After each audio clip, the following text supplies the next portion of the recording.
Bonjour, nous allons aborder aujourd'hui un sujet éminemment intéressant pour les managers et ce sujet est l'entretien d'évaluation et de fixation des objectifs. La question à se poser tout d'abord c'est, à quoi cela sert-il? Et pourquoi faire des entretiens d'évaluation? Et pourquoi fixer des objectifs? Tout d'abord, ce qu'il faut savoir, c'est que dans pas mal de domaines, ce genre de choses se fait, mais dans l'informel. Et quand cela se fait dans l'informel, chacun peut interpréter à sa manière, donc le collaborateur peut interpréter à sa manière, les signaux qu'il a perçus chez son responsable, et imaginer, à tort ou à raison, qu'il est apprécié dans son travail, ou qu'il n'est pas apprécié dans son travail. De manière claire, un collaborateur peut très bien rentrer dans l'entreprise, son supérieur hiérarchique est très occupé, ne prend pas le temps de le saluer, et celui-ci va passer une très mauvaise journée en imaginant qu'il n'est pas apprécié, qu'il n'est pas reconnu, que son travail n'est pas nécessairement bien fait. Ce qui peut, ou pas, correspondre à une réalité. De toute façon, dans les deux cas, c'est problématique. Il faut pouvoir objectiver la relation que l'on a avec son collaborateur. Dès lors, il est important, d'autant plus que la proximité existe et que la vie au quotidien fait que le collaborateur peut vous percevoir comme un collègue et même un collègue comme un autre et donc ne plus percevoir la différence hiérarchique qui existe entre vous, il est important d'avoir des moments hors du temps, des moments atemporels que vous allez utiliser de façon formelle. Vous prendrez soin de bien préparer une fiche, très simplement, en la divisant en deux colonnes. Sur la colonne de gauche, vous indiquerez points positifs, les choses que vous appréciez, les choses que vous avez remarquées qui sont bien faites, les projets que votre collaborateur a réussi, tout ce que vous avez en termes de savoir-être, de savoir-faire et de savoir-devenir qui est pour vous important et que vous pouvez saluer le jour de l'entretien. Sur la colonne de droite, vous indiquerez en moins. Quels seront les moins? Quels seront les moins? Vous ne le direz pas de cette manière-là. Vous direz simplement les points à améliorer. Et dans les points à améliorer, vous aurez pris soin de consulter les supérieurs hiérarchiques, les collègues éventuellement, de vous informer, de réfléchir, si c'est un collaborateur direct, aux choses que vous souhaitez proposer à votre collaborateur de manière à ce qu'il puisse s'améliorer. Vous commencerez l'entretien après avoir pris un rendez-vous. Ce jour-là, vous prendrez bien soin d'avoir disposé votre bureau d'une manière cohérente et de mettre un espace physique entre vous.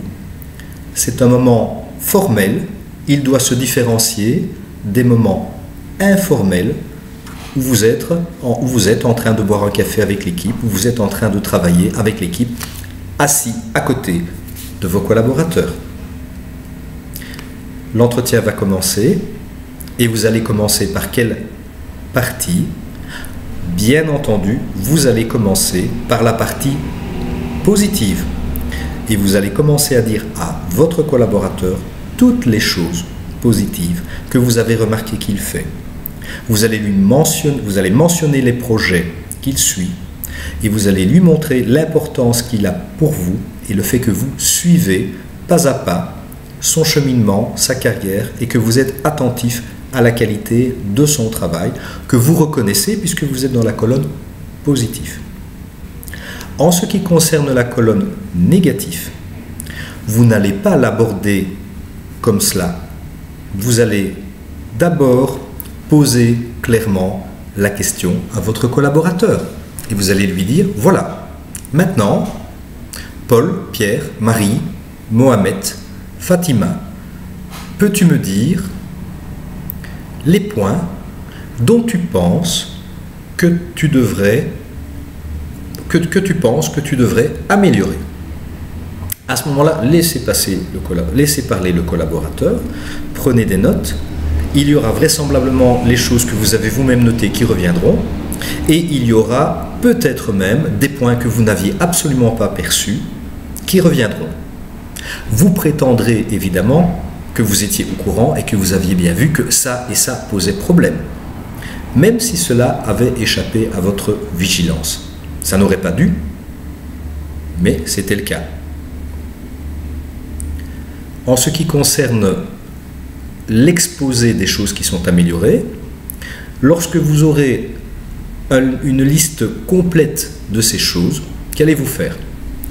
Eh bien, vous n'allez pas proposer de solution. Ce n'est pas votre rôle. Votre rôle est de demander aux collaborateurs ce qu'ils comptent faire pour justement solutionner, améliorer, rectifier les choses qui n'ont pas été faites correctement, ou les choses qui doivent être faites différemment, ou les choses qui, en termes de comportement, doivent être changées. Par exemple, un collaborateur dit « Oui, je sais, je dois arriver plus souvent à l'heure. » Vous acquiescez, je suis bien d'accord. Et ensuite, que faites-vous? Eh bien ensuite, vous posez la question au collaborateur « Et qu'est-ce que tu comptes faire? Comment vas-tu t'y prendre pour redresser cette situation ?» Vous prendrez note de la solution proposée par le collaborateur.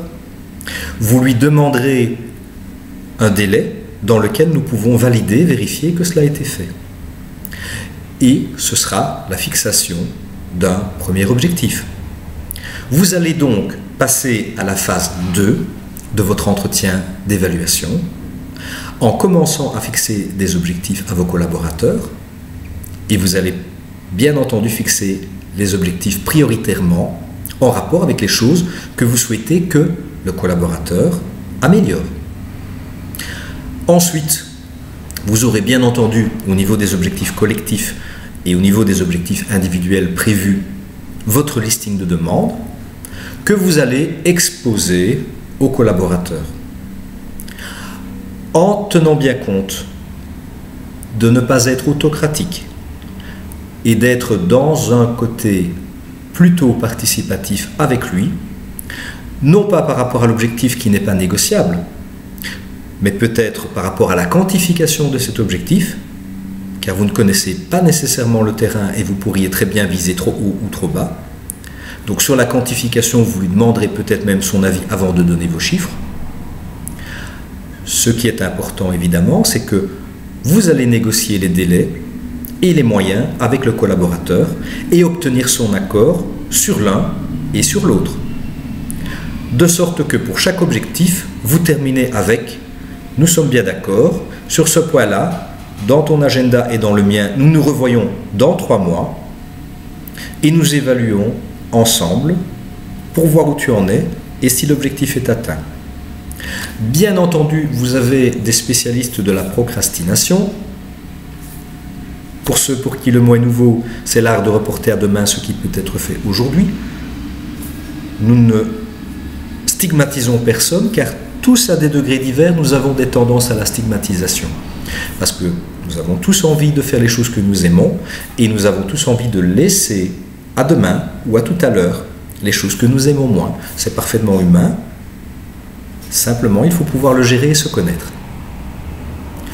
Par rapport à cela, vous allez donc bien stipuler aux collaborateurs que, même si l'objectif est dans 3 mois, vous souhaitez quand même qu'il vous fasse un feedback de 5 minutes tous les mois pour vous dire où il en est, et que c'est aussi un moment où il peut vous interpeller s'il a besoin de moyens supplémentaires ou s'il se rend compte qu'il va arriver au moment de l'objectif en n'ayant pas eu la possibilité d'atteindre celui-ci. Parce que s'il n'a pas communiqué avec vous et qu'il arrive au moment de l'objectif et vous dit « Oui, mais je n'avais pas ceci, je n'avais pas cela, je n'avais pas cela », ce n'est pas acceptable. Vous aviez déclaré votre accessibilité et il devait bien entendu être proactif, autonome, et vous interpeller dans une relation adulte-adulte afin que vous lui donniez les moyens nécessaires. Partant de là, vous voici déjà avec un début de méthodologie de manière à pouvoir démarrer demain vos premiers entretiens d'évaluation avec vos collaborateurs et de fixation des objectifs. En fonction des responsabilités de ceux-ci et en fonction de l'importance des objectifs à atteindre, prévoyez de les voir tous les trimestres, tous les semestres, ou pour les gens ayant des profils et des fonctions extrêmement autonomes, une fois par an. En tous les cas, chaque collaborateur devrait être vu au moins une fois par an pour un entretien d'évaluation. Attention à votre attitude. Soyez autant que faire se peut non directif. Laissez l'espace à l'autre pour s'expliquer. Soyez dans la maïeutique, c'est-à-dire dans le questionnement. Posez des questions plutôt que d'amener des affirmations. Nous en avons déjà parlé. Exemple, que penses-tu que tu dois améliorer demain? Et non pas, je te demande d'améliorer ceci ou cela. Bien souvent, le collaborateur sait par avance les points qui sont chez lui des points faibles et que vous allez lui demander de régler. Donc ici, cela vous permet évidemment d'être dans un rôle beaucoup plus positif où vous ne faites ni remarque ni réflexion. Très important d'ailleurs, un bon patron, un bon manager est toujours respectueux avec ses collaborateurs. Jamais il ne leur fait de remarques ou de remontrances. Ce qu'il formule toujours sur un ton calme, neutre et posé, ce sont des demandes et des recommandations, en n'oubliant pas de remercier le collaborateur à la fin de l'entretien pour sa participation, pour sa motivation, et en lui réitérant votre contentement par rapport à sa présence dans l'entreprise et par rapport à sa partie du travail qui est correctement remplie. Et au moment de le saluer, bien entendu, vous ne repartez pas sur les points à améliorer. Voilà, c'est à vous de jouer.